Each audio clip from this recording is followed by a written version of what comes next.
यहाँ पर एक कमेटी की जानिब से हर रोज़ 50,000 मुहताज लोगों के लिए सहरी का इंतज़ाम किया जाता है। 22-25 लाख तक भी ये खर्चा हमारा 50,000 अफराद का चूँकि हमने शुरू किया है, अब ये खर्चा बढ़ता चला जा रहा है। इंशाल्लाह ये काम अल्लाह ताला जारी रखेगा, लोगों को खाना खिलाते रहेंगे, लोगों के काम आते रहेंगे। हमारे जज्बे ये हैं, अल्लाह ताला की मदद आती रहेगी इंशाल्लाह। यही एक मिशन बनाया हुआ है कि हम ये खिदमत के कामों को माशरे में लेके जाएँ और माशरे की तमीर की जाए, माशरे को एक एहसास दिलाया जाए। अस्सलाम वालेकुम, आवाम के गोरख धंधा में खुश आमदीद। इस वक्त मैं मौजूद हूँ शहर इक़्तिदार के I8 मरकज़ में। यहाँ पर एक कमेटी की जानिब से हर रोज़ 50,000 मुहताज लोगों के लिए सहरी का इंतज़ाम किया जाता है और सहरी इस ओपन किचन में बनाकर लोगों को उनके घरों में जाकर प्रोवाइड की जाती है। ये सारा क्या मामला है, कौन इसको हैंडल कर रहा है और क्या क्या यहाँ पर ऑफ़र्स मौजूद हैं और कैसे ये लोगों को ये सारी चीज़ें प्रोवाइड करते हैं, हम इस प्रोजेक्ट के जो हेड हैं उनसे बात करके आपके सामने सारी तफसीलात। सर, आप कैसे हैं? अल्हम्दुलिल्लाह, बिल्कुल ठीक ठाक। आपका नाम क्या है? मेरा नाम जी शफीकुर रहमान है। शफीक साहब, आप कहाँ से तल्लुक़ रखते हैं? मैं यहाँ इस्लामाबाद ही होता हूँ और जी यहीं पे माशाल्लाह मुझे 15-16 साल हो गए हैं जी।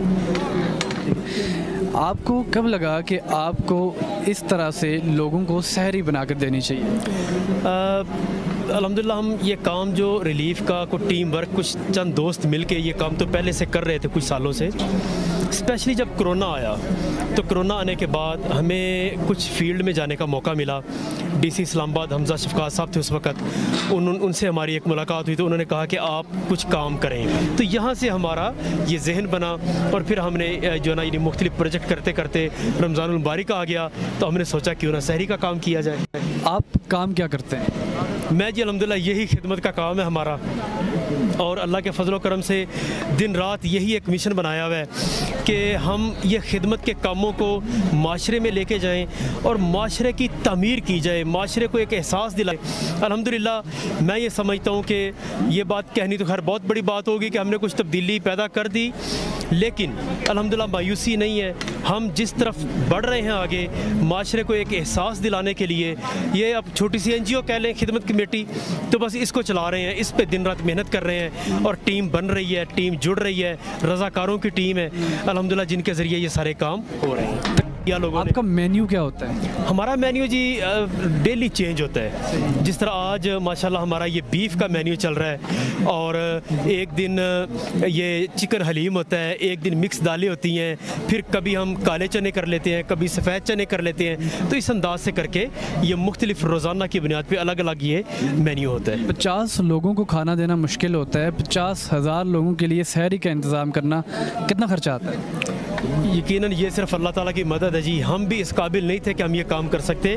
आपकी बात बिल्कुल ठीक है, शायद कि 50 लोगों को खाना देना हमारे लिए मुश्किल था, लेकिन जब एक इरादा कर लिया और हमारी टीमों ने 30,000 का सर्वे ला के हमारे सामने रखा, हमने इरादा किया कि हमने करना ये 30,000 का काम। हमारा जहन ज़्यादा से ज़्यादा 30,000 की छलांग लगा सकता था।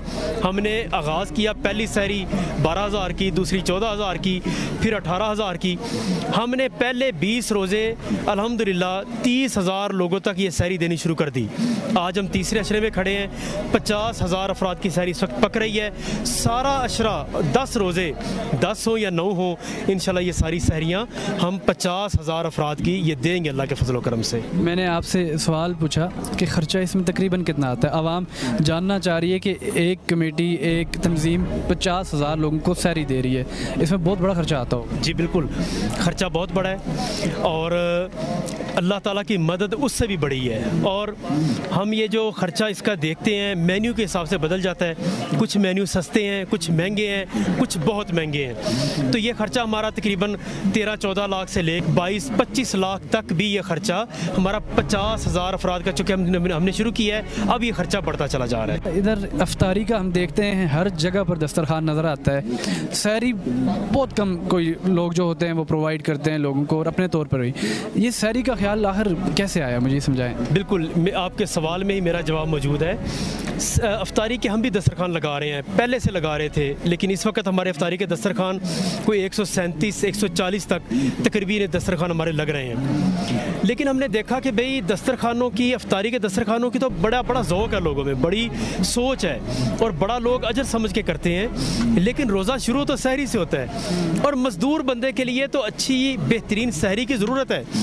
और सहरी के वक्त यहाँ पे कोई एक दस्तरखान भी हमारे इल्म में नहीं आया जहाँ पे लोगों को बिठा के या लोगों को घरों में सहरी दी जाए। तो जब हमने ये देखा तो हमें समझ आई कि चूँकि इस पे काम नहीं हो रहा, हम अफ्तारी के दस्तरखानों के साथ सहरी के दस्तरखानों पे काम करें, सहरी लोगों को घरों में देना शुरू करें, स्टूडेंट्स को देना शुरू करें। मुख्तलिफ जो हमारे यहाँ सिर्फ मजदूर तबके को नहीं देते बल्कि स्टूडेंट्स और बैचलर जो लोग होते हैं उन्हें भी प्रोवाइड करते हैं। जी बिल्कुल, हम स्टूडेंट्स को भी दे रहे हैं, हॉस्टल्स में जा के दे रहे हैं। बल्कि कल मैंने विज़िट किया अल्हम्दुलिल्लाह, हमारा ये चक शहजाद से आगे एक पूरा एक एरिया है स्टूडेंट्स का, वहाँ पे मैं खुद गया तो बड़ी मुझे खुशी हो रही थी देख के और मैं अल्लाह का शुक्र अदा कर रहा था। नौजवान हॉस्टलों से निकलते, वो हमारे पैक पकड़ते और जल्दी से हॉस्टल में चले जाते और ये देख के खुशी हो रही थी कि ये वो नौजवान है जो बड़े कम वसाइल के साथ घरों से निकले हैं पढ़ने के लिए। इससे मिलता एक सवाल ये है कि अफ्तारी हो रही होती है या इस तरह की जो लोग न्याज दे रहे होते हैं, वहाँ पर तस्वीरों का बहुत आजकल रिवाज चला हुआ है, इससे लोगों की इज़्ज़त नफ्स मजरूह होती है, लोग इस चीज़ से एहतियात बरतते हैं। तो क्या आपने इसका तरीक़ाकार इख्तियार किया है? ये हमारा एक बड़ा बुनियादी सा सबक है अल्हम्दुलिल्लाह। ये जो पॉइंट जहाँ पे आप भी तशरीफ़ लाए, यहाँ पे लोग आते हैं, लोग माशाल्लाह इसको कवर करते हैं, यहाँ तस्वीरें खींचते हैं, खाना पक रहा है और पकते हुए खाने को हर बंदा देखता है। यहाँ पे तो सारा ये एक माहौल मौजूद है। लेकिन जब ये खाना टीमें लेके इलाकों में रवाना हो जाती हैं, जाके वो खाना घरों में डिलीवर किया जाता है, लोगों को दिया जाता है, वहाँ पे कोई कॉन्सेप्ट नहीं है कि वहाँ पे तस्वीरें खींची जाएँ, वहाँ पे किसी के पास कैमरा हो। तो अल्हम्दुलिल्लाह इज़्ज़त नफ्स को यानी मद्देनज़र रख के, लोगों के वक़ार को, लोगों के इस पर्दे को जिसको अल्लाह ताला ने जो है ना यानी वो एक रखा हुआ है, तो हम भी उसका ख्याल रख के अल्हम्दुलिल्लाह हम लोगों को सहरियाँ घरों में भी देते हैं। आगे की क्या प्लानिंग्स हैं आपकी? आगे की प्लानिंग यही है जी, इंशाल्लाह ये काम अल्लाह ताला जारी रखेगा, लोगों को खाना खिलाते रहेंगे, लोगों के काम आते रहेंगे। हमारे जज्बे ये हैं, अल्लाह ताला की मदद आती रहेगी इंशाल्लाह, और किसी तरह भी इंशाल्लाह पीछे नहीं हटेंगे क्योंकि इसके अंदर कामयाबी का राज है। तो बेहतरीन इंसान अल्लाह के यहाँ भी हमारे दीन के अंदर भी वही हैं जो इंसानों के काम आते हैं और ये इबादत का बहुत बड़ा दर्जा है। अल्लाह ताला बस ये कबूल कर ले तो इंशाल्लाह इन कामों को जारी रखेंगे। साहिब इस्तेताअत लोगों को क्या पैगाम देना चाहेंगे? उनके लिए पैगाम मेरा ये है कि पिंडी इस्लामाबाद के लोग कम अज़ कम वो उनके अप्रोच में ये एरिया है I8 मरकज़ का, वो तशरीफ़ लाएँ, ख़ुद आके देखें कि यहाँ पे किस तरह काम हो रहा है, किस अंदाज से यहाँ पे अल्हम्दुलिल्लाह ये एक यानी सेटअप चल रहा है। विज़िट करें, एक दफ़ा आंखों से देखें आके, इंशाल्लाह उन्हें समझ आएगी कि जब इस अंदाज से काम करने की ठान ली जाए तो कोई चीज़ रुकावट नहीं बनती। तो सारे लोग इस काम में शामिल हों, अपने तौर पर वो सहरियाँ पकानी शुरू करें और लोगों को रोज़े रखवाएँ। बस मेरी यही गुजारिश है तमाम साहिब सरवत लोगों से। आपके वक्त का बहुत शुक्रिया। बहुत शुक्रिया जी, जज़ाकुमुल्लाह। आप देख रहे हैं गोरखधंधा अब्रार कुरैशी के साथ।